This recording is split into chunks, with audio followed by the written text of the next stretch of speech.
Today on the Robinson Review podcast, I give my thoughts on Dane Dehaan's description of the new Harry Osborn, as well as talking about the synopsis for the Purge 2. I also review Her, the Wolf of Wallstreet Prisoners, and Anchorman 2. And to end today's podcast, I chat Dumb and Dumber 2. All this and more coming up on this week's Robinson Review podcast.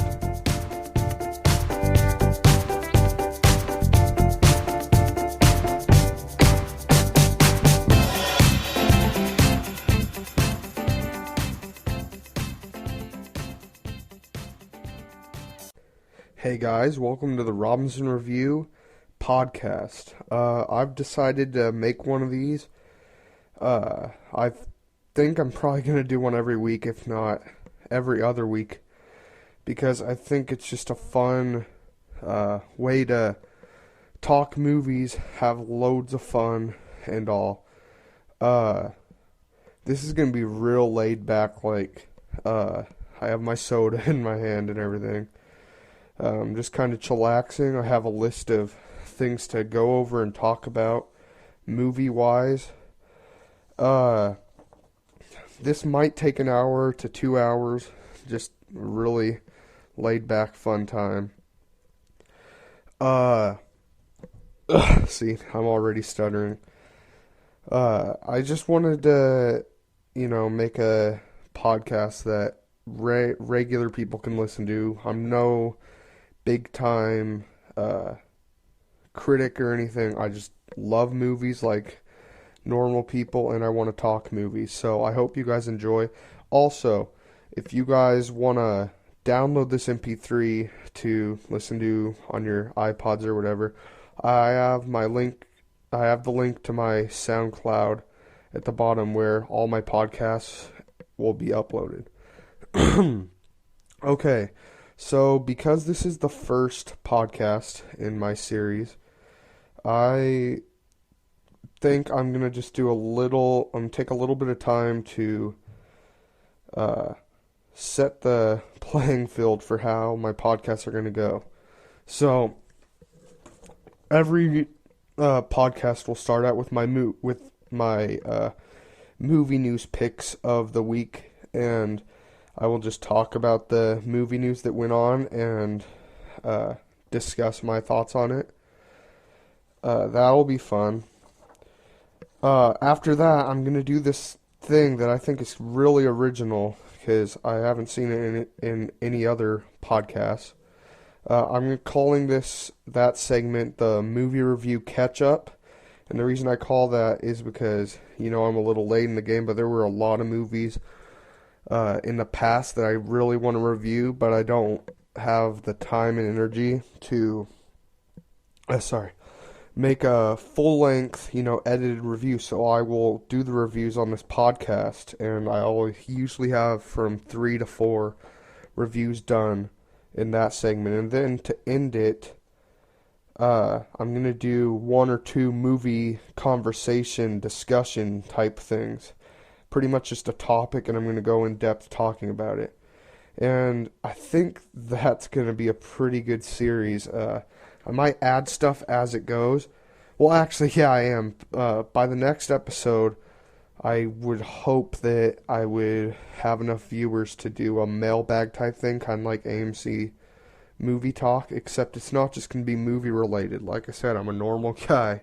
You can ask me pretty much anything. My email will be in the description, and it's also on the screen. An annotation should be up right about now. I'll have it up for a while. Just email me at robinsonreviews@yahoo.com. Email me any questions or anything like that. And also, if this goes far enough, I'd also like to have guest stars and stuff to come on to the podcast. So if you want to not negotiate, sorry, I'm not a businessman. If you want to talk about maybe coming on the show for a little bit, be my guest, send me a message to my email, and I will get back to you if it seems like a good idea. So, I think I pretty much just set everything up. So, today, here we go. First segment, movie news. So, really, this week there hasn't been a whole lot of movie news. We did get 3 international posters for The Amazing Spider-Man 2. I just wanted to give my thoughts on those real quick. This is going to be just a smaller movie news thing. Uh, I really like them. I watch AMC Movie News every day, and I pretty much agreed with John Schnepp. He said that all of them are pretty good, except the fact that Electro, it's the same Electro like picture just pasted on each image, and I do agree it looks really sloppy. But that one where Spider-Man is in that really cool classic pose, I really like that one. That's one that I would actually hang up on my wall if I could. And I really like the IMAX one also, just the really simple one of Spider-Man's back and it says his greatest battle begins. I really like that one and I might get that. So, with that out of the way, that's like the only like littler one. There's 3 big ones that I decided to talk about. One of them not even being talked about, or 2 of them not even being talked about on AMC Movie Talk. So hopefully you guys can catch up on the movie news. So the first one is about Dane Dehaan. He was in an interview this week and he kind of gave his opinion on the tone of Harry Osborn in The Amazing Spider-Man 2. And I'll just quote exactly what he said real quick. Okay, so Dane DeHaan said, "When you first meet Harry, he's just graduated from high school, and he has to come back to New York to help deal with Oscorp and its legacy. And his father." And Chris Cooper is playing Norman, his father. "He also sees Peter Parker for the first time in a long time. They were childhood friends. So it's really about Harry having a friendship with Peter and sorry guys, I'm having a brain fart. And allegiance to Peter. Sorry, I probably messed that up. But also being the heir apparent to Oscorp and having to deal with that. It's becoming very obvious that all these villains are originating from within Oscorp in one way or the other. There are things that Harry feels he owes Peter and things he needs from Peter. There are things he feels he needs from Spider-Man. And then there's his responsibility to Oscorp. It's a very complicated storyline. Really cool and dynamic." Sorry, I butchered a couple words. I'm not like the greatest reader. Let me just get a drink real quick. Okay. So, my thoughts on this comment, I really like the direction it seems to be going. For all we know, it might not even be close to what Dane DeHaan said because in the on the first Amazing Spider-Man, which I loved that movie. It's like my number 3 and best superhero movies ever currently. The trailers were nothing like the actual movie, and I saw the Amazing Spider-Man 2 trailer. I really liked it, but I'm not too sure that it's going to have this dark of a tone. Because if you look back to the Amazing Spider-Man 1 trailers, they all looked like they were going to be Dark Knight type stuff, and it actually has a more dramatic tone. It's not like dark. It's more dramatic, and then once you get past the dramatic stuff, it's a really lighthearted, comedic action movie, and that's what I liked about it most. The Raimi Spider-Mans didn't seem comedic enough for Spider-Man, and I really liked all the comedic charms about The Amazing Spider-Man. But, you know, I'm getting off topic, but that's what these long podcasts are for. Anyway, the way I see it, I think it's probably going to keep the same tone of the first one, but I think what Dane DeHaan is trying to say is that,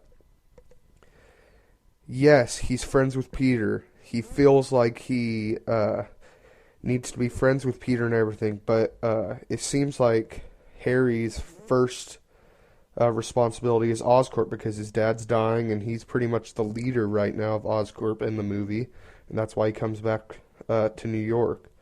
So if that responsibility comes to having to kill Peter, he's going to do that. That's what it seems like. And I like this way they're kind of having Oscorp be this huge evil empire that is producing all the bad guys, because on the Spider-Man 3, people always complained about all the bad guys being too convoluted, and they all seemed like they were coming from totally different directions, and then we have Tobey Maguire giving his worst Spider-Man performance ever, and even if he gave a good one, it wouldn't save him under his feet. But all the villains were way, not, Sandman shouldn't have even been there. The storyline that they took wasn't even fitting to the story. Venom was just sloppily done, and I actually liked Harry as the Goblin when it first came up. But that's not the point. I like where they're going with this, because they could pretty much, in my opinion, put as many bad guys as they want, because they're all coming from one source, aka Oscorp, and it's going to make it feel a lot less convoluted. I guarantee you that. Well, not guarantee you, but 90% guarantee you that. There's always a chance that this movie could be complete crap. But I love the way they're going with this, Oscorp being like the dark side and Spider-Man being the light side, and I really am liking the way they're going with this. And overall, I love Dane Dehaan as an actor. He just killed it in Chronicle. That is actually the only movie I've seen him in. Oh, that bugs me. I need to watch more of his movies that he's in. He's in Lawless or something like that. And I think this was really inspired casting for this new rebooted series. And I think he's going to differ from James Franco's Harry Osborn quite a bit, and I like that. I just hope he doesn't go all Chronicle on us again, though, because he did a good job there, but I don't know if that, evil, yeah, he's going to be evil in The Amazing Spider-Man, but I want it to be a different kind of evil. I don't know if you guys know what I'm, I don't know if you're catching my vibe, but I'm saying, demonic, on Chronicle he was getting possessed. I don't want it to be like that. I want him to have an actual reason that he's doing this besides him just getting bullied and stuff. I want him to have a duty to his dad. I think that would be a really cool thing to do, and I'm glad it seems like that's where they're going with this. Now, guys, before I get on to the next news, I'd also like to say, if you guys have any recommendations that you've found interesting for topics, leave those in the comments, or even news stories that you've found. Just leave the link to that, and I might end up doing it on the show. Sorry if you hear any background noise. My brothers and sister are playing out in the living room, so it might get a little loud. Well, not loud, but you might be able to hear them. Okay. My next news topic, the Purge 2 synopsis roughly has been revealed. One of the actors, or maybe it was the director, I don't know, but somebody involved with the Purge 2 spoke up of what it's really about, and I think this is actually kind of interesting. I wasn't a huge fan of the Purge, the first Purge, but if this is the direction they're going, I think this might be a little more interesting, and if they fix a few problems with the script that was wrong with the first one, I think I might get a little excited for this. Sorry. Okay, so I'm just gonna read this section that I found on this website article on our website. I'll leave that link in the description. He says the sequel will tackle the subject matter completely opposite from how The Purge handled it. Whereas the film took place in one home and involved one family and one malfunctioning security system. This second entry will occur out in the city where security systems don't exist, or something. Uh, it's a war zone where people are just trying to survive. Fangora hints that more info may be included with their full interview, but I doubt they go any further into the plot. I think that was just a little part that I should have snipped out, but whatever. So the link to that article will be in the description. So my thoughts.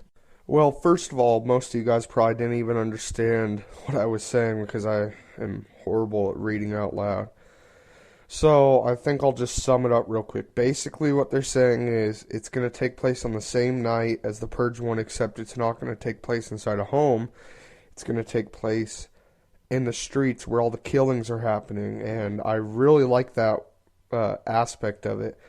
One of my biggest problems with the first one, though, was that all the main characters were complete idiots, and they could totally destroy this concept, and this concept could take them really far.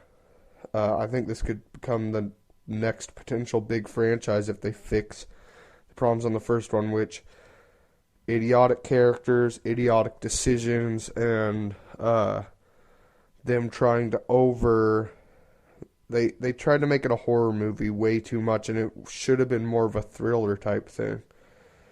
But overall, I really, really like the idea of it being about the killers and not the people who are locking up their houses and everything. Okay, yeah, that one was pretty short. I'll try to go more in depth with this one. This one, spoiler warning, if you guys don't want to hear about this, I'd suggest skipping till I'm done with this. I'll have an annotation up there where to skip this part, but it's about Iron Man 3, sort of. So every Marvel Blu-ray since Avengers have had this little short film in it called the Marvel One-Shots. The first one was about these two robbers that found one of the Chitauri weapons from the Avengers after the Battle of New York. I really like that one. The one on the Iron Man 3 Blu-ray was about Agent Carter, Captain America's girlfriend. And the newest one for the Thor The Dark World Blu-ray has just been revealed, and it is going to be about the Mandarin. And this is where it gets spoilerish.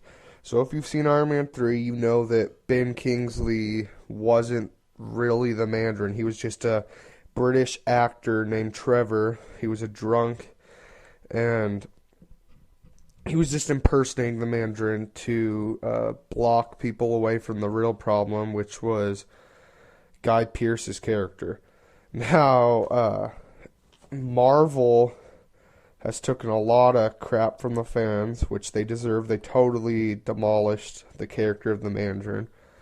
And now they're basically kissing the fans' butts because this whole short is supposedly about Ben Kingsley. It's not like black and white. There are some places to speculate, but it could either be about Ben Kingsley in prison as Trevor turning into the real Mandarin, or the real Mandarin coming out and being mad at Trevor.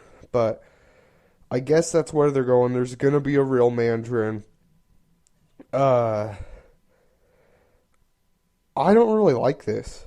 I didn't like the fact that he was faking Iron Man 3, but the fact that Marvel is doing this much backtracking is really kind of making me mad, actually. Like, Marvel, you are better than this. Yeah, you've had a few flops, Iron Man 2, and in my opinion, Iron Man 3. But that does not make it, like, even right for you to take something that you've done. It was your decision to do what you did with Ben Kingsley. That doesn't yeah, they have the right, but it doesn't make it right that they're doing the act of just backtracking and acting like stuff in Iron Man 3 didn't happen just to please the fans. I think that they're a big enough company, Disney, that they could just live with it. Just live with what you did. You killed the Mandarin. You can't just resurrect him and call it good. The fans are still going to be mad that the third movie in a pretty good franchise was just destroyed by this crap that they did. They should have thought better. That's all I have to say. Yeah, now they're gonna bring him back and everything, and I'm sure they'll make an Iron Man 4. Whether or not Robert Downey will be in it or whatever, but they're going to make an Iron Man 4 most likely, and Mandarin will be the real bad guy. And who knows, it might be Ben Kingsley, it might be some other actor, but you already wasted Sir Ben Kingsley's talents. What's the point to this, guys? You have so many rich and amazing storylines that you could go through. Don't backtrack. This is really starting to get on my nerves. I will watch this one shot and I'll do a review on it, but my feelings right now are just crap. I feel like Marvel is acting like a little child. Here, I'm going to try to make an analogy. So stay with me. I'm going to think real quick. What Marvel is doing is kind of like... let's see. Okay. It's kind of like a robber comes in and steals something very precious to you. And, you know, it's already over with. He's left with the thing that he stole from you. And then he comes back to his home and everybody's mad at him for stealing that one thing. So he goes back and he brings it back to you. Yes, you're going to be happy that he brought it back to you, but was there a point to anything that he did before that? No. Their point, if they're going to do this, then that would just pretty much mean that everything that happened in Iron Man 3 didn't even need to happen. Yes, the Guy Pearce storyline happened, but it was cheesy as crap. It was pretty much the storyline of The Incredibles. You want to see it better done? Go and watch Pixar's The Incredibles. Sorry, this has turned into kind of a rant type thing, but I didn't mean it to go that far. Okay, those were my 3 movie news segment type things for tonight. And if you guys liked that, let me know in the comments because I want to keep doing that. Okay, next segment of the show, movie review catch up. If you guys don't want to watch these reviews or hear my thoughts on these, you can skip. I'll have another annotation to where to skip to for the movie conversation at the end of this podcast.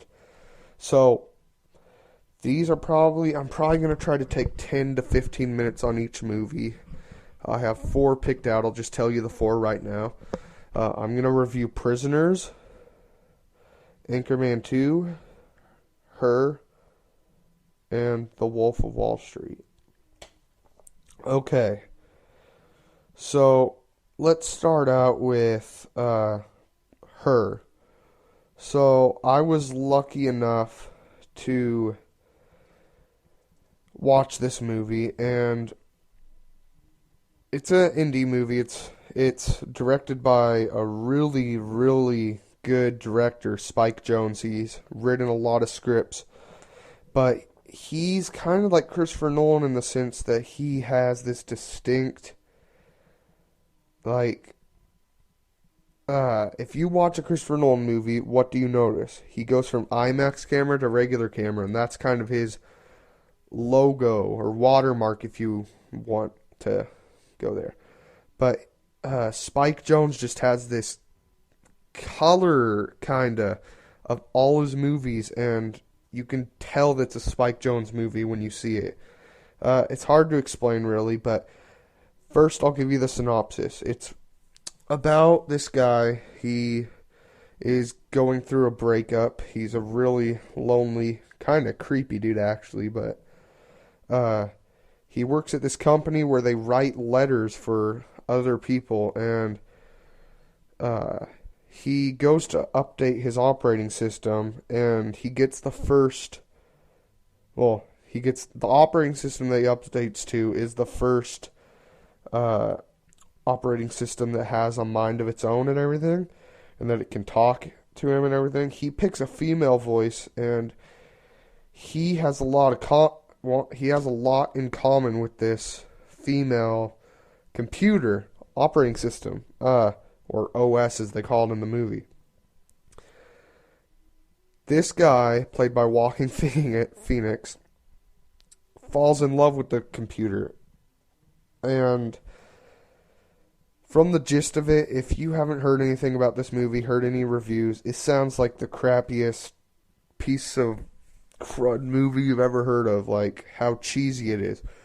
But it is insane how much you buy this movie when you watch it. Like, you actually start to feel for the computer that he's dating in the movie. And, oh, it's just crazy. Scarlett Johansson does a more than perfect job as the voice of the OS, and Joaquin Phoenix does a great job as the creepy-ish dude. The movie's pretty long. It's like 2 hours, but nothing unnormal for movies these days. Walking into the movie, I wasn't really sure, or really didn't know what to expect, because Spike Jonze, I had only seen one of his movies at this point, and that was Where the Wild Things Are. I really liked it, but this movie didn't seem to have the same tone, and it sort of did. It might be one of my favorite movies of 2013. Of course, it's not in my official list because it's technically a 2014 movie where I am. But anyway, before I get too sidetracked, even though it's a podcast, I can get sidetracked. I'm just going to go to my positives and negatives on this film.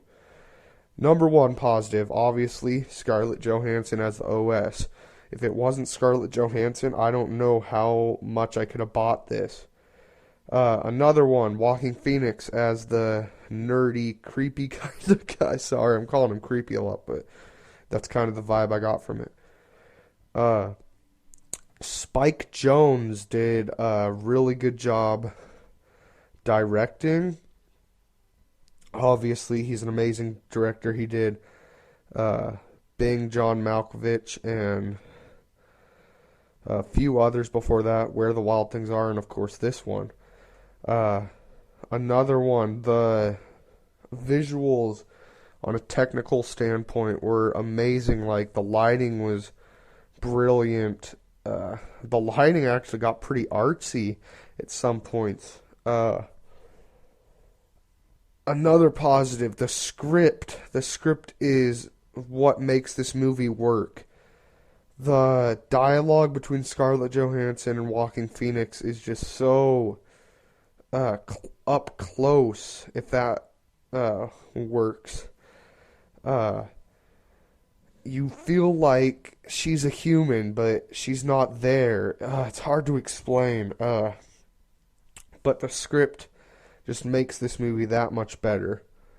Another positive, Amy Adams is a side character in the movie, and she just kills it as the kind of girl next door, sorta, but she's not, like, really hot. They did it weird. It was kind of like The Spectacular Now in the sense that they had her wear no makeup, and I get where they were going with it. They were trying to go with the fact that she's beautiful on the inside, kind of like the same thing as Shailene Woodley in The Spectacular Now. But I knew exactly what they were going with this by probably the middle of the movie, and that was one of my issues. I'll get to it later. Another positive, the message. Now, there's a very evident message in here that you can tell right off the get-go why they're doing this movie. Uh, it really has something to say about the technology today and how it's going to affect us in the future, because it takes place in the near future, like probably, I guesstimate, 100 years from now, maybe 50, something around there. But we are getting to that point where we could probably be talking to our phone's operating systems sooner than later, and that's the message of this movie. Like, it kind of asks you a question by the end of the movie. Spoiler alert, sort of. It pretty much asks you, what are the most important things in your life? Humans? Your family, friends? Or is it the thing that you have in your pocket all day, all night, that you're attached to all day, all night? And it really, really hit it home for me because I'm attached to my phone a lot, and, the message is just so good in it. Now, on to my negatives. First negative, I felt like by the middle I could pretty much call what was going to happen at the very end, and I was pretty much right. There were a few parts in between the lines that I was caught off guard about, that I didn't see coming, but by the very end, what I thought would happen actually happened. And that kind of bugged me. I thought that it could have been a little bit more, how do I put this? I think they gave a little bit too much away, if that makes any sense, in the way that I could call it. If they wouldn't have given so much of the details about the operating system away, I feel like I wouldn't have been able to call what would happen at the end. Sorta. I don't know how to explain it. I just called it. There could have been something fixed. I don't know. I know that makes me sound like a retard, but it is a kind of big deal to me that I shouldn't be able to call it at the end. And then I have one more negative. My last negative is that at the a little bit farther, like maybe half an hour before the movie ends, something happens between him and Scarlett Johansson's operating system, and it gets fixed like within no time, and then it just like the movie just gets back on a pace and it just stops at the very end. And I don't like it when movies do that. That was my problem with Jobs, and this wasn't even close to being as bad as that. It didn't just like hit the brake. It like tapped the brake. It stopped a little faster than I thought it should have. I thought it should have taken a little bit more time at the end. Is basically that negative. But all in all, I loved her, and I'm gonna give it A minus. Okay. Next review. Catch-up review. I'm gonna go ahead and do Prisoners real quick. Well, not real quick, 10 minutes, I love Hugh Jackman, and he's just a phenomenal, oh my goodness, I sound like a retard. Phenomenal actor. Loved his acting ever since X-Men 1. So I was really looking forward to this, and from the trailers I was thinking, man, I thought Wolverine was his breakout performance. I think that this is going to probably be Oscar worthy, and my goodness is it. Let me tell you guys the synopsis real quick. It's really a quiet movie about these two fathers, Hugh Jackman, obviously, and Terrence Howard. They lose their daughters, like, the daughters get kidnapped, and the movie, without giving too much away, is basically about their struggles in dealing with this loss and trying to find their daughters again. And in the midst of it, it seems like a very simple story, but it digs deep into you. Like, I was on the edge of my seat the whole movie. It's almost about 3 hours, so that's a long time for you to be at the edge of your seat. And the quietness really got to me because I thought that there were going to be some jumpy scenes, and there weren't. There's a lot of mystery involved too, and I can guarantee you 75% of the people who have seen this movie weren't able to call what happens at the end. That's all I'm going to say. Jake Gyllenhaal does an amazing, almost spot-on job as a new detective, like a younger cop.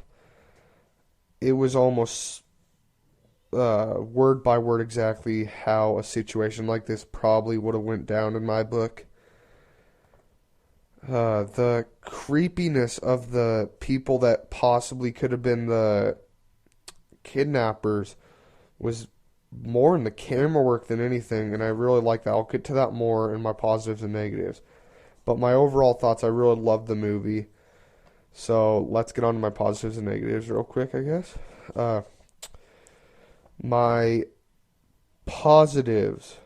First positive. Hugh Jackman, obviously. I am going to get so mad if he doesn't at least get nominated for Best Actor. He needs to at least get nominated for sure. Jake Gyllenhaal probably should get nominated for Best Actor also. He killed it in his role. Terrence Howard, I think, should probably get an Oscar for Best Supporting Actor. Like, this movie is chock full of possible Oscar nominations. Another positive, how quiet the movie is. Like I said, there were times in the movie where I was just like waiting for that jump scare to happen or something really crazy to happen, and it doesn't happen when you think it does. Like, the quietness just really gets to you. I'm trying not to spoil this movie. Another positive, the camera work is incredible. It really goes with how quiet the movie is. It almost seems like the camera is just flying around the people. I don't know if that explains it good enough, but another positive is the script, obviously. The script is incredible. By the very end of the movie, you're either in tears or just in shock, and that means that the director did his job because the story is just so dark. Another positive, there is a few scenes that are pretty gory and stuff, but this movie didn't need big, bloody, gory scenes to have its intensity. Half of the time, the intensity is there without anything even happening. Like, for instance, which will lead me into my next positive, Hugh Jackman and Jake Gyllenhaal's characters, when they have conversations, you can just feel the tension in between them, and it just gives you this flexing urge to just like punch the screen because you want them to get along so much, but there's so many things happening on the side that just wouldn't allow that to happen. And that's what the next positive is, the tension between Detective Loki and Hugh Jackman's character. And Detective Loki is obviously Jake Gyllenhaal. I don't know how they did it, but Jake Gyllenhaal and Hugh Jackman did something to make the tension feel so real and gritty. And, it's just so fantastic. Like, the performances, it's mind-boggling to me. It feels like this really happened and they just filmed the families going through this. That's literally how it felt. Which is another positive of mine, but I pretty much just said it black and white. Another positive, there's a lot of these guys, is the time it takes to tell the story. It doesn't rush like some other thrillers. This movie is a long 3-hour movie, and it gets the whole story told. It's not like what's a good example? Huh. Okay, I'll just give an example for a movie that came out like this year that I didn't really care for. Now You See Me. That was supposed to be an action thriller, and it went way too fast to even get the story that well. And that's where this movie succeeds. It takes enough time to tell the story fully. And my last positive, the director, he did an amazing job. He had a clear vision. You can just tell by the movie that he had a strict, clear vision of what this movie was going to look like. And it shows when you watch the movie. That's all I have to say without like really going too in depth about the directing. Now I have one negative, literally one negative, and it's a really nitpicky thing, but I should bring it up.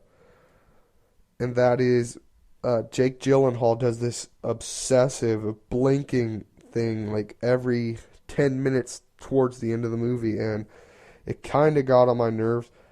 And I can understand where they were going with the movie, that he was really tired. He's been up all night, like for 3 nights in a row, trying to solve this crime, and he's probably like jacked up from being so tired, and he's just blinking like crazy. But it kind of got on my nerves. I think they could have reduced that a little bit. So overall, I loved Prisoners fully. I think it should win Best Picture award this year at the Oscars. But I'm going to give Prisoners an A+. This movie, there's nothing wrong with it, really. The blinking was way too nitpicky to consider a full negative. It's just an incredible movie. I recommend it to anybody. Of course, not really young kids. It's a really dark movie. But now we're getting into 2 comedies. So let's just do, for the first comedy, The Wolf of Wall Street. This movie, I got lucky once again being able to see it. It stars Leonardo DiCaprio, and he plays a stock broker who, at the beginning of the movie, is sorta just nervous and quiet. But once he figures out about Wall Street, how everybody treats each other, and how it's pretty much everybody for themselves, he comes up with this company where he pretty much rips off everybody. He is pretty much a con artist in the stockbroking industry, and it evolves into something humongous, a humongous incorporation. And the movie from start to end is pretty much just his struggle to keep this information away from the cops. It's directed by Martin Scorsese, one of the best directors ever to step on this planet, in my opinion. And it's like a complete just smile on your face type of movie. Yes, the crap that goes on in this movie is horrific, and it's nothing that you should be smiling about, and that's the point. Martin Scorsese takes you into the horrible story of this con artist and makes you care for him. Like, it's crazy. For instance, I might go a little bit spoiler-ish into this, but it's nothing that'll ruin the story for you. There's this scene where Leonardo DiCaprio punches this guy straight in the face, and blood squirts out of his nose, and it goes into Jonah Hill's mouth. And at this point, you should just be like, I'm done with this movie. This is crazy crap. But Jonah Hill just does this hilarious face, and he goes out and pukes, and it is just hilarious, seriously. In a weird way. I'll get to that on my positives. So I guess I'll go into my positives and negatives. First positive, Leonardo DiCaprio. Obviously, he's one of the best actors ever, in my opinion. He did a great job. I don't know if this is his best performance, but it's definitely up there. Probably in his top 10, obviously. My next one, Jonah Hill. He has grown as an actor since Moneyball and stuff. And he does a different type of comedy. He has this New York type accent in this movie that he kills it. It's amazing how he pulls it off. But he's kind of the comedic relief. There's a few parts where Leonardo DiCaprio is just hilarious, but Jonah Hill's pretty much the comedic relief of the movie, and it really works.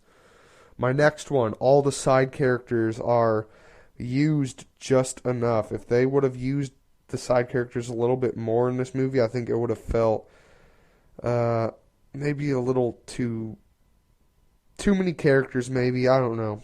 But I don't think it would be as enjoyable. Next one, Martin Scorsese as a director. Bam! He did an incredible job taking this horrific story and turning it into a hilarious comedy with some dramatic elements, and colliding that with the color and just everything about the lighting and everything was just perfect. All the clothing that they wore in it just made the movie-going experience for this movie even better. Another positive, how they can make this story funny and still keep to the horrible story is beyond me. Like, seriously, I don't even know how they did it at all. It's a horrible thing that this guy named Jordan did, and it was hilarious from start to finish. The comedy is just fantastic.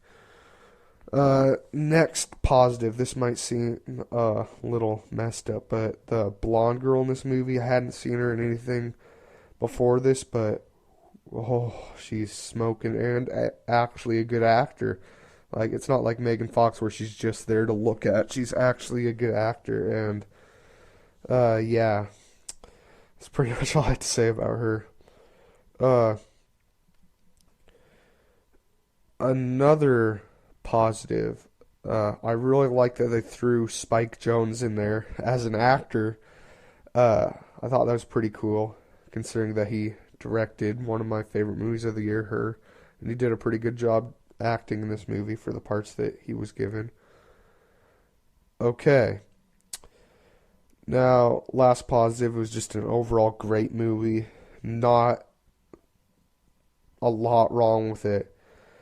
And on to my negatives. I only have like 2 or 3 maybe. First negative, I thought that just a brain fart. I have it written down, just let me look it up.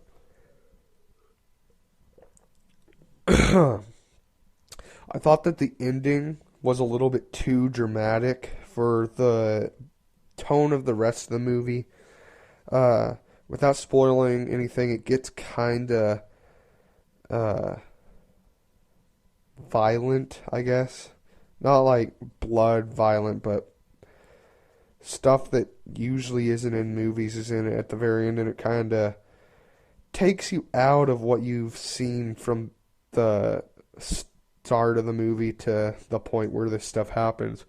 Obviously, the tone gets back later on in the movie, but it really, I don't think it needed to be there, the parts that they show. And the second positive, or the second negative, sorry, brain fart again. Sorry, it's pretty late.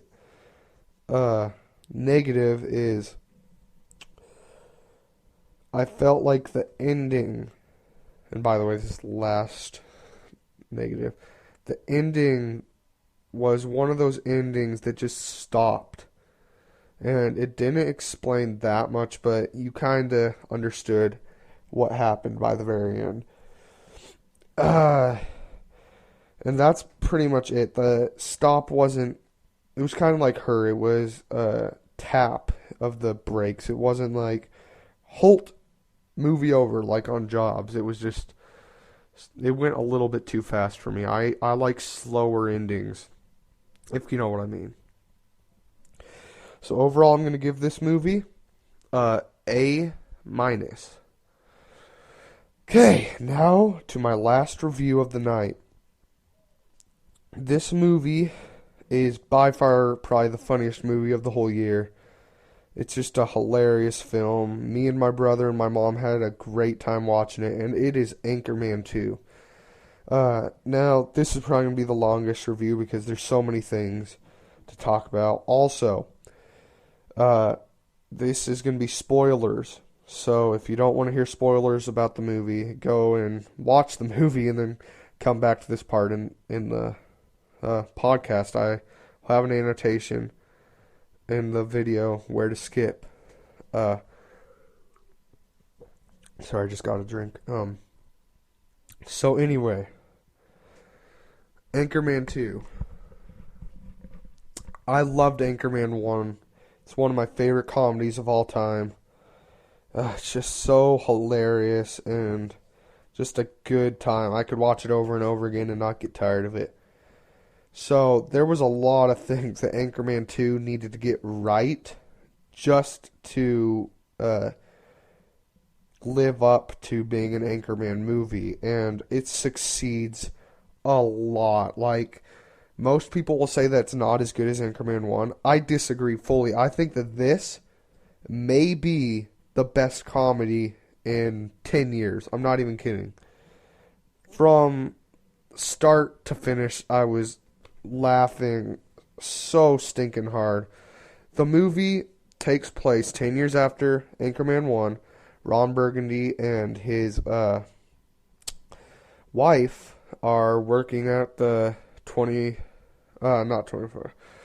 the World News, and they think they're getting a promotion, which his wife doesn't, and Ron Burgundy doesn't. He breaks up with her over that. Already hilarious. They made it all dramatic in the movie, and it's just hilarious how it goes down.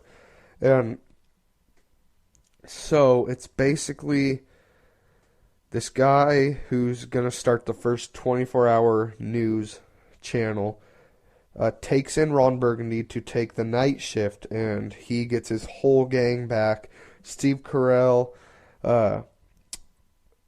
as Brick, Champ Kind, and Paul Rudd's character. And it is, once they're together, that's the start of an amazing movie. Like, it starts off kind of slow, but once they're together, you know you're in for a treat. For instance, the second they get Brick, they're in this van, and they're driving down the highway. Ron has the car on cruise control, and he pretty much thinks that means that's going to drive the car for him. Idiotic. The whole news team is idiotic, and that's one of the best parts about the movie. And they end up crashing the car, and just randomly before it crashes, you see that Ron Burgundy has a bowling ball, a terrarium with scorpions in it, and a grease fryer in his van for no reason at all. And then once it crashes, everything, like the bowling ball hits Paul Rudd in the face.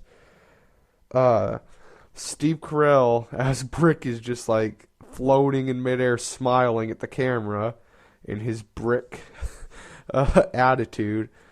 Champ Kind gets splattered in the face with the grease, and Ron gets bit on the lip with the scorpion. See, I've only seen it once, and I already remember that scene like the back of my hand. Remember, guys, when you guys put me in a porta potty and threw me off of the San Francisco Golden Gate Bridge? And he just starts laughing. And he's like, I broke every bone in my body. And everybody just starts laughing. It's just, I probably just did a horrible stinking impression, but it's hilarious. The 24-hour news channel, once they get there, it's even funnier than it was when they first come back together, ironically. And there's a lot of racist jokes in this movie, and it's fun. It's crazy that the comedy gets away with that, because I was laughing throughout, even though I knew in the back of my head it's wrong. I'm just gonna tell you guys my favorite scene, and then I'm gonna get on my positives and negatives. My favorite scene, the very end. One of my favorite scenes in Anchorman 1 was the Blood Fest, where all the news teams just randomly start beating each other up and stuff. And I was thinking to myself, are they going to do that again? Because it was just kind of random in the other one, but they ended this movie with a bang, because the last thing in the whole movie is this big, like, times 12 Blood Fest. And it has so many cameos. So many quotable lines happen in this fight. Okay.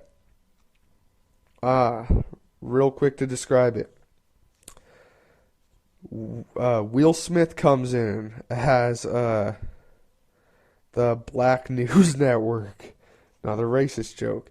Jim Carrey, my favorite comedian of all time, comes in as the Canadian News Network, and by that point I was already laughing because Jim Carrey's Canadian accent was killer. Then Liam Neeson, it was just perfect who he was. He was the History Channel News Network, and John C. Reilly played a ghost. It was hilarious. And then there were a bunch of other cameos.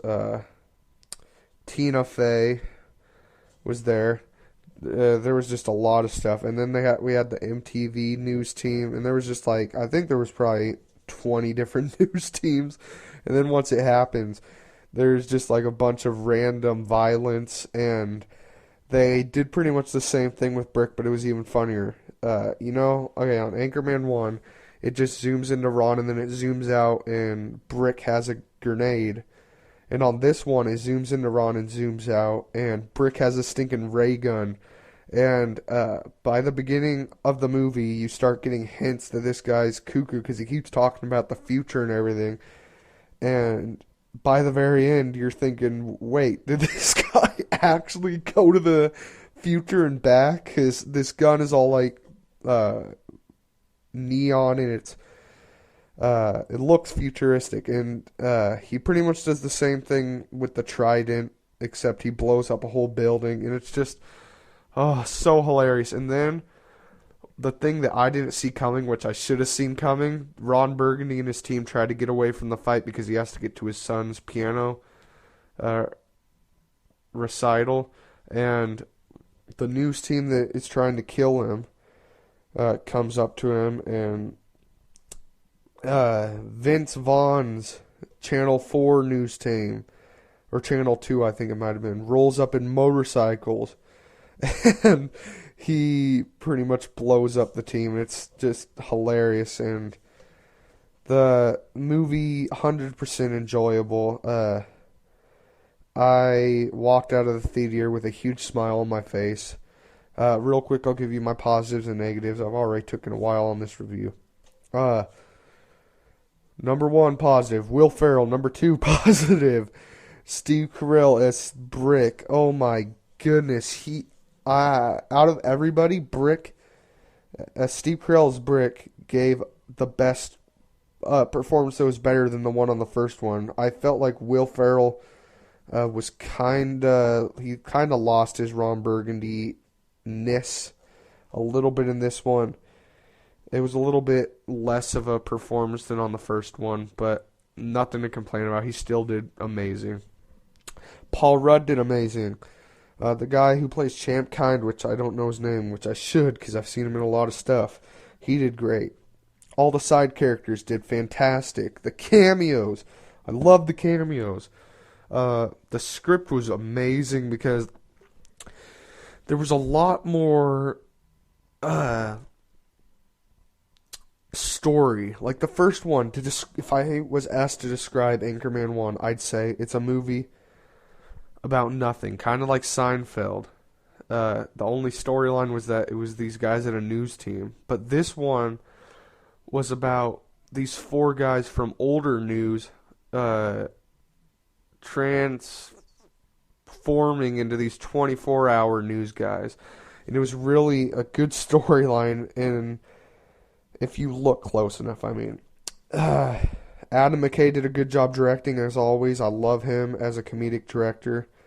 I had one, and that's one, negative, and that is that I felt like Paul Rudd and Champ Kind were a little bit underutilized. Just a little bit. And that, and all, I mean, they were still in it, but you kind of feel like they went on a lunch break for like half of the movie. Sorta. It's hard to explain, really, but, well, not hard to explain. I'll try to explain it. So, I think they were trying to really step it up with Brick and Ron, so they kind of just had Paul Rudd and Champ Kind in the midst of it. They weren't really main characters, but they marketed them as them. That's why it just kind of, it didn't make me mad. It just kind of, it was there. It was pretty obvious that they were emphasizing on Brick a lot more in this movie and Ron. So, overall, I love this movie. Very, minimal flaws, and that's why I'm giving Anchorman 2 an A+. Hilarious film. Everything with this movie was charm and just spoof-tacular. There were a lot of spoofs of different news channels and Pulp Fiction and pop culture. Steve Carell needs to get his own spin-off. My brother said that they should make a movie called Anchorman 2.5: The Legend of Brick, and I totally agree. Just imagine that. Maybe just an hour-long movie or an hour-long TV special. Do you know how funny that would be? But anyway, I'm getting really far into this. Now, if you guys were skipping to this is where the discussion is happening. So, let's get into it. Oh, let me get my paper. Okay, today, or tonight's movie conversation / discussion is a really a topic that needs to be talked about on YouTube, because I don't think enough people are worrying about this. This November, this little, it's just little indie film that's coming out. It's called Dumb and Dumber 2. Obviously, I'm being sarcastic. It's going to be a huge movie. But the topic that we're talking about tonight is if Dumb and Dumber 2 is horrible. And let's make this very clear. There's like a 2% chance that this movie isn't going to do good money-wise. We all know this movie is going to be a huge money hit. Like, all the guys in their mid-30s are going to be going to this movie, and there's no doubt about it. But what if this movie is horrible? The question needs to come up, because if you look at the Farley brothers' last film, it was a movie called The Three Stooges, and it was a reboot from those old short shows that played before the movies back in the day. And I liked that movie. I thought that it was really fun and a really quite funny kids movie, but it wasn't classic Farley Brothers. And I think what needs to happen for this movie to uh, even be near as good as the first Dumb and Dumber is classic Farley Brothers, and I don't know if it's gonna happen. And one of the Farley brothers directed a movie that has a horrible Rotten Tomatoes score. I've heard nothing but bad reviews about it, and I don't dare to watch it. I pretty much know what to expect. Movie 43, and that also makes me really nervous because the guy who directed that is one of the guys who is directing Dumb and Dumber 2. And I saw those set pictures like 3 months ago or something like that of Jeff Daniels and Jim Carrey, and they look like they're right back in the parts, and that's where goodness comes from this.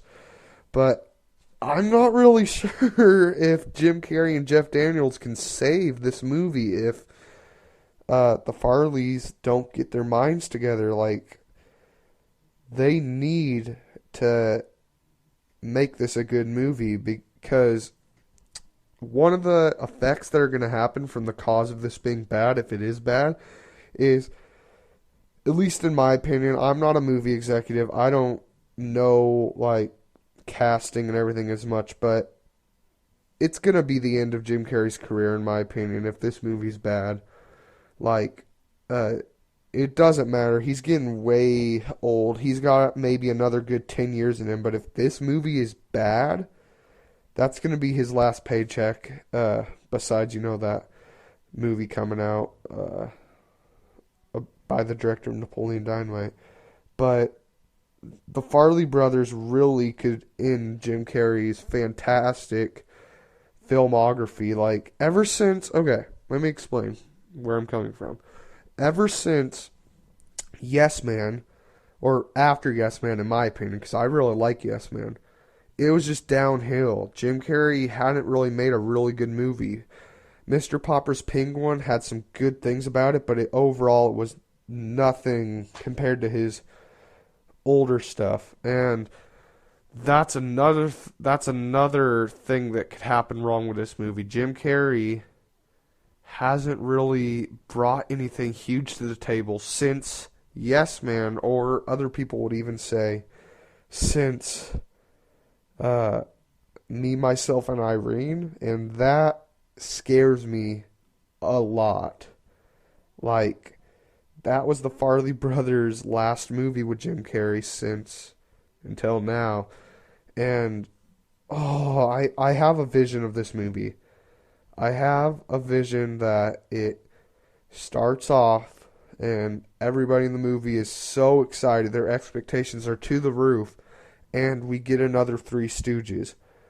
Just less slapstick and everything. And I desperately don't want that to happen. If this movie is only as good as the Three Stooges, it's not gonna... Of course, it's gonna be better than it being a complete train wreck, but it's not gonna be able to call itself a Dumb and Dumber movie. Do you guys remember that prequel? There was a prequel of Dumb and Dumber called Dumb and Dumberer. That movie was a complete POS. But there were some good parts of it, in my opinion. People are going to disagree with me completely, but there were some good parts in it. And I think that type of humor would work for the movie. If they would have actually gotten a good director and it would have felt like a made-for-TV movie, I think that movie probably would have worked.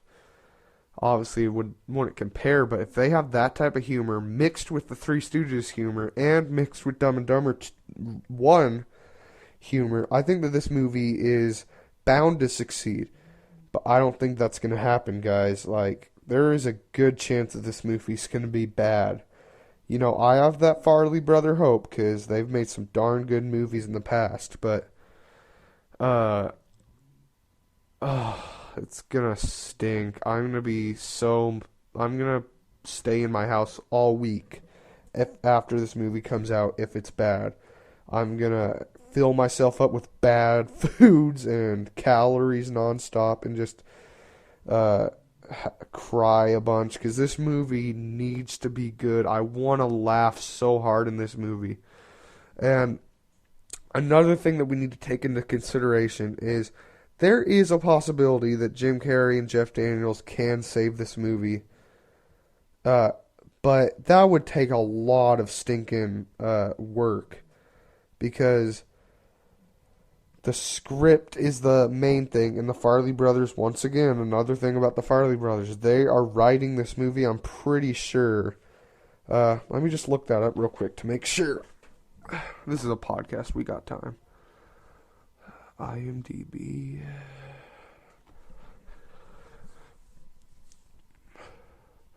While I'm looking this up, I'm going to give you guys a question that you can answer in the comments below, and I'll feature it on the next podcast.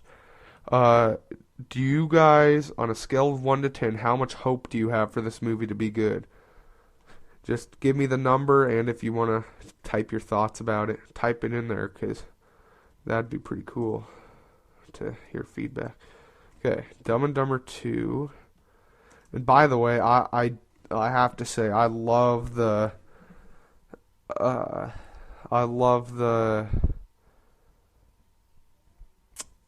how they're making 2 spelled T-O. I really, really like that. I think that's really clever. Okay. Oh! Okay, let me see. Scene Anders is actually writing the movie. Okay, I'm gonna click on this dude. I want to see what else he's written. Because if he's the original writer for Dumb and Dumber 1, I might just get a spark of awesomeness. Why aren't you...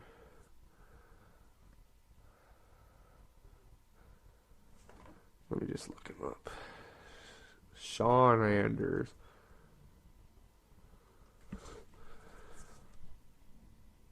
Sorry, guys. Just trying to look this up real quick. No way. Sorry, guys. Just I might just...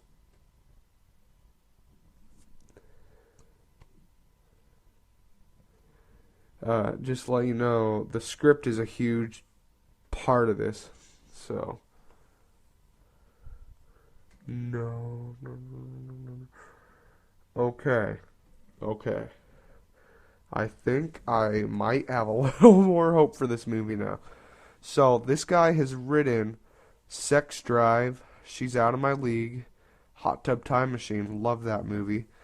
Mr. Popper's Penguins, probably his worst script from what I've seen. We're the Millers, loved that movie, loved it so much. It was a great movie this year in my opinion. And then his newest one, Dumb and Dumber 2. I'm not saying that I still don't have faith in the Farleys, but this script, we have another positive, guys. I think that this script with Jim Carrey and Jeff Daniels might just be able to make this movie decent. I'm pretty happy right now. This is pretty cool. Sorry, that took a while. Anyway, the script is going to be one of the biggest parts to make this movie as great as it should be. And it looks as if that might be a big possibility. If you guys were fans of We're the Millers, I think this type of comedy is what it needs. This is great, I think. The Farley brothers still need to get their act together, though. Seriously. Okay, next thing about that okay, now we're going to talk about things that need to happen for this movie. I'm probably going to go over stuff that I've already talked about, but just stick with me. First, the script. We've already talked about that. The script has to be decent. Next, Jim Carrey and Jeff Daniels have to get back in that character, which it looks like they're doing. The Farley brothers need to get their act together, directing-wise. And they need to have a good storyline. Like, it can't just be the same thing. It can't be like Hangover 2 where it's the same thing over again. That would make me so mad. Like, okay, I've gotten a few pictures of Dumb and Dumber 2 set pictures that were very hard to find on Google Images. But I'm putting some puzzle pieces together, and this is possible spoiler, guys. I don't think I'm a rocket scientist, so this probably isn't true, but I have a theory under what the storyline is, sort of. So, if you guys want to hear it, just stick with me. If not, just skip ahead. Annotations should be up there.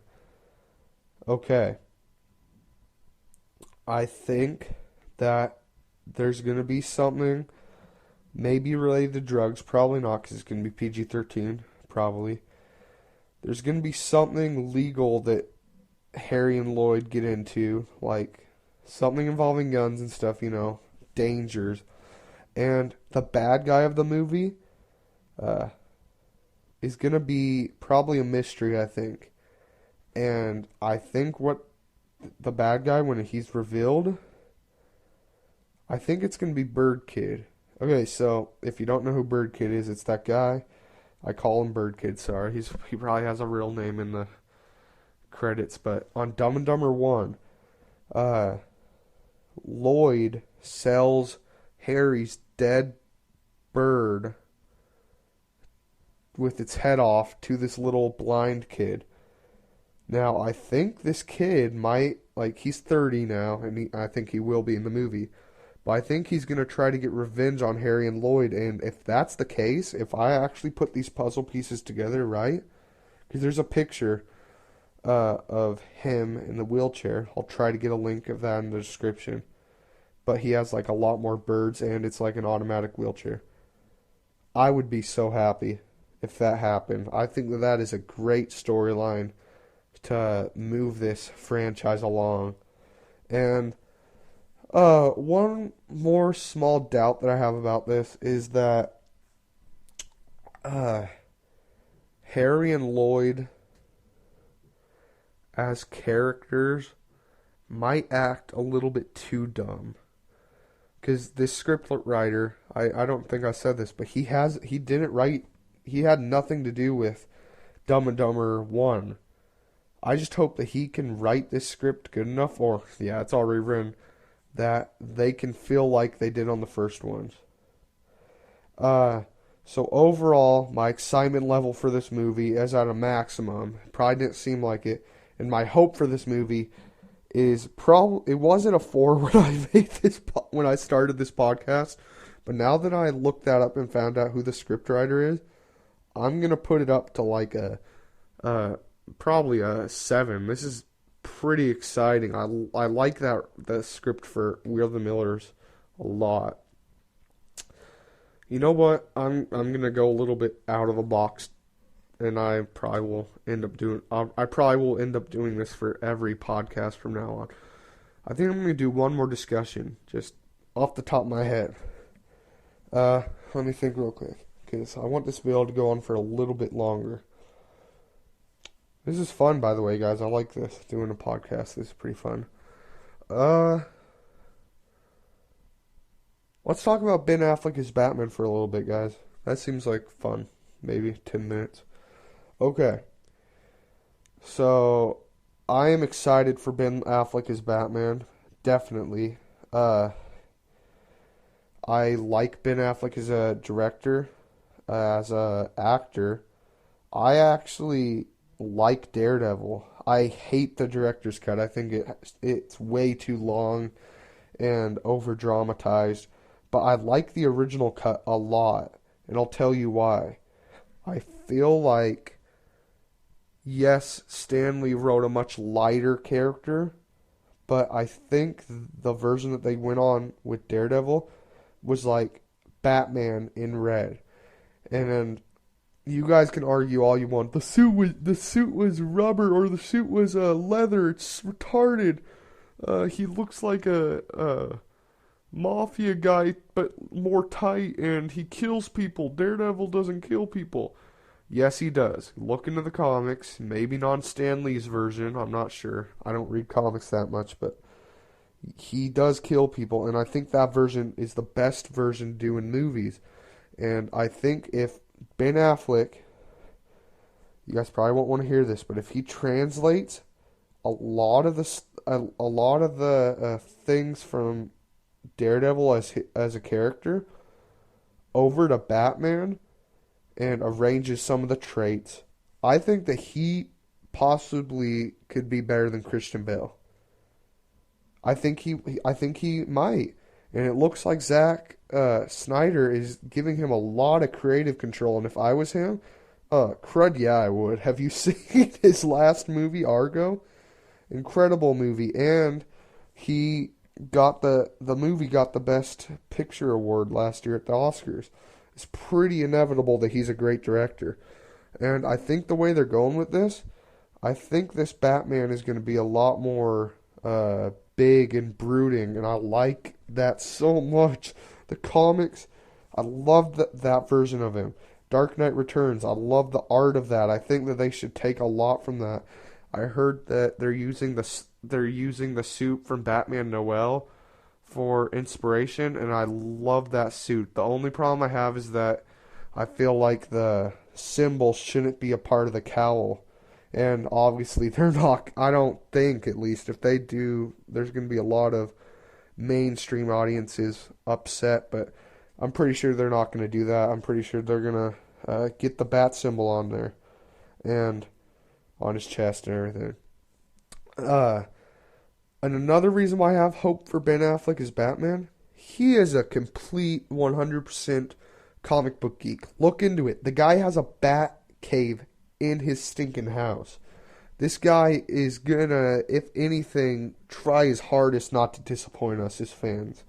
He is probably doing push-ups right now with Batman comics right near his face. He's probably reading them as he works out to become this big Batman. And he's pretty buff right now. He's pretty good in shape. Another thing, I think that him and Henry Cavill, if you take a picture of Henry Cavill, Superman, and a photoshopped picture of Ben Affleck in the Batman suit, they look like they're from the same universe. And I know that probably sounds retarded, but I think you could probably tell what I mean. Another thing is that I feel like Ben Affleck is up there with the closest, like, body frames and face frames to Christian Bale, and I know I shouldn't be going there because the Dark Knight trilogy shouldn't be touchable. It's one of the best trilogies ever made in superheroes history for movies. But I feel like they're trying to do a mixture of the Christian Bale, Christopher Nolan Batman with the comics, and I think that's a good choice. People will disagree. People think that they should probably do the same exact thing as the Christopher Nolan stuff. But I think that they should take aspects from that because that is an amazing trilogy. It's just incredible, and Christopher Nolan's still producing. Although we have no idea if he's just one of those watermarks that they slap on there to get sales, or he actually has something to do with the movie.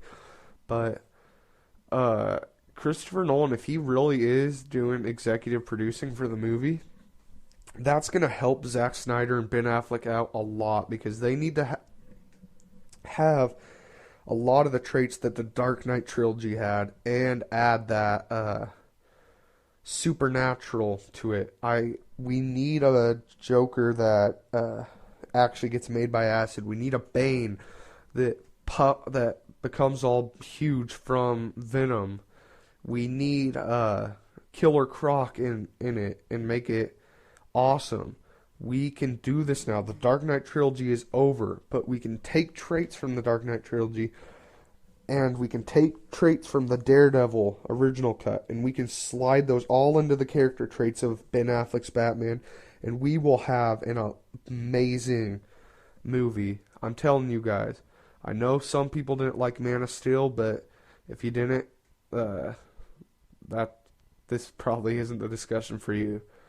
I'm so excited for Batman vs. Superman, or whatever they're calling it. I prefer the domain name that they bought, Man of Steel, Shadow of the Night. I think that's probably up there with the ones that they're probably going to go with. But anyway, I've talked a lot today. I really loved doing this podcast. I'm going to try to do these every Friday, and I'll upload them on Saturdays. But remember, by next Friday, because I'm going to do these videos, these podcasts, from 9 p.m. on Friday to 10:30 p.m. on Friday, and then upload them on Saturday. So if you are a movie fan, you want to talk on the show, and you have Skype and all that, send me a email to robinsonreviews@yahoo.com explaining what topic you want to talk about and everything, and we could probably work a time slot out for you to come to the show. And if you have any topics that you want me to just talk about, send that into the email also. Besides that, thanks guys for listening to this podcast. And if you want to hear more of these podcasts and everything, subscribe to my YouTube channel here. I do movie reviews, movie topic videos, and movie news videos. Just all movie related videos. I'm hoping to make it big on YouTube. Probably won't, but I'm hoping. I'm a huge movie buff. I just really like movies. Subscribe to my YouTube channel. My SoundCloud will be at the bottom. You can subscribe to that. That's where all my movie commentaries and my podcasts will be uploaded. And if you want to promote your channel on this channel, just send me a video, and I'll post it on my channel. Maybe, like, I don't know. It depends. I know I sound like a jerk or something, but it just depends. You know what I'm saying? If there's just a weird, creepy guy, I'm not just going to post it because you want it. But if you're a movie talker, you want your channel promoted, send me a video. I'll post it on my channel, and I'll give you a shout out. So subscribe to here. Like this video if you want to see more of these, because if you like them, might as well keep doing them, right? And last but not least, I want to give a shout out to one of my favorite YouTube channels currently. And his YouTube channel name is sorry, I got a frog in my throat. TR Movie and Game YT. Now, he only has 44 subscribers, and he's been doing videos now for 4 years, and we need to show this guy a little love, man. Like, he's been working way too hard at this. He's been making reviews consistently since 4 years ago, and he does very good quality reviews. He doesn't have an intro or anything, but that's what I like most about him. He doesn't need that. He does great reviews, this guy, and I think we should all subscribe to him. This guy should be going from 44 subscribers to 404 subscribers. I'm serious. Anyway, have a great day. Remember, like, comment, subscribe, email me to that, and just peace.